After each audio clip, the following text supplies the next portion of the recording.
अस्सलामुअलैकुम वरहमतुल्लाहि ताला वबरकातुहू। हम अपनी जान के दुश्मन को जान कहते हैं, हम अपनी जान के दुश्मन को जान मानते हैं। मोहब्बत की इसी मिट्टी को हिंदुस्तान कहते हैं, मोहब्बत की इसी मिट्टी को हिंदुस्तान कहते हैं। अस्सलामुअलैकुम दोस्तों, किसी ने कहता है हिंदू खतरे में है और किसी ने कहता है मुसलमान खतरे में है। किसी ने कहता है हिंदू खतरे में है और किसी ने कहता है मुसलमान खतरे में है। रम की चश्मा खुल के देखो यारो, पूरा हिंदुस्तान खतरे में है। इसलिए मेरे प्यारे अजीज़ दोस्तों, आज मैं आप लोगों के सामने आया हूँ। ये हिंदुस्तान की ज़मीन में जो नफ़रत फैलाया जा रहा है, इसका ख़त्म करने के लिए आप लोग अच्छे तरीके से देखो कि ये पूरा हिंदुस्तान के अंदर क्या क्या चल रहा है। मेरे मुसलमान बहनों की हिजाब को लेके पॉलिटिकल में आ रहे हिजाब को लेके राजनीतिक जो लोग हैं, इन लोगों ने बहुत सारी अफवाह फैला रहा है। ये हिंदुस्तान की ज़मीन में हिंदू की तरफ रहते हैं, मुसलमानों की रवाज़ में रहते हैं। मुसलमान की रवाज़ है हिजाब पहना, मुसलमान की रवाज़ है बुर्का पहनना। लेकिन आजकल के दौर में जो लोग मुसलमानों के ऊपर अटैक कर रहा है, मेरे भाइयों अजीज़ दोस्तों, ये पूरा मुसलमान के ऊपर ये जुल्म नहीं है, ये पूरा हिंदुस्तान के ऊपर जुल्म चल रहा है। ये हिंदुस्तान को ख़तरा में डाल रहा है। हिंदुस्तान की जो मोहब्बत की ये ज़मीन है, इसको ख़राब करने के लिए कुछ आतंकवादी पैदा हुए हैं।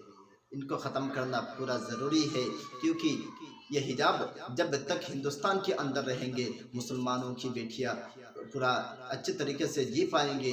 किसी ने आँख भी ये इन लोगों के ऊपर नहीं डालेंगे, क्योंकि ये जब तक हिजाब रहेंगे, पूरा चेहरा ढक के रखेंगे, तो किसी की नज़र इन लोगों के ऊपर नहीं आएंगी और किसी ने इन लोगों को बलात्कारी करने की कोशिश भी नहीं करेंगे।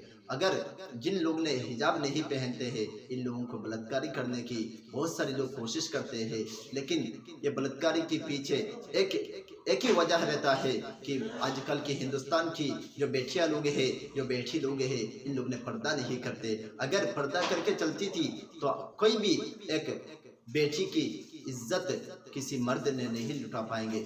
जब तक पूरा हिंदुस्तान के अंदर हिजाब की जो कानून नहीं निकालेंगे, तब तक हिंदुस्तान की बेटियां सुरक्षित नहीं रहेंगे। सबके ऊपर ऐसे ही जुल्म करते रहेंगे। मेरे प्यारे अजीज दोस्तों, आप लोगों की बेटियों की, पूरा हिंदुस्तान की जो अवाम है, सबको मैं कहना चाहता हूँ, सब अपने अपनी बेटियों को हिजाब लगा के रखना चाहिए, क्योंकि आजकल की हिंदुस्तान की बेटियों के ऊपर बहुत सारी जुल्म चल रहा है। बहुत सारी जुल्म इन लोगों के ऊपर हो रहा है, एक हिजाब की वजह से। अगर हिजाब रहता था तो कोई इन लोगों को बलात्कारी करने की कोशिश नहीं करती कि कौन किस तरफ है, कौन खूबसूरत है, वो तो नहीं देख पाएंगे। और मर्द लोग भी कभी भी इन लोगों के ऊपर बलात्कारी करने की कोशिश भी नहीं अपना करते। मैं पूरा हिंदुस्तान की सरकार को मैं ये कहना चाहता हूँ, आप ये हिजाब की कानून लागू कीजिए। जब तक हिजाब ये हिंदुस्तान की अंदर लागू नहीं करेंगे, तब तक हमारे हिंदुस्तान की बेटियां लोग सुरक्षित नहीं रहेंगे। मेरे प्यारे दोस्तों, आप लोगों की बेटियों को हिजाब पहनाने की कोशिश कीजिए। अस्सलामु अलैकुम।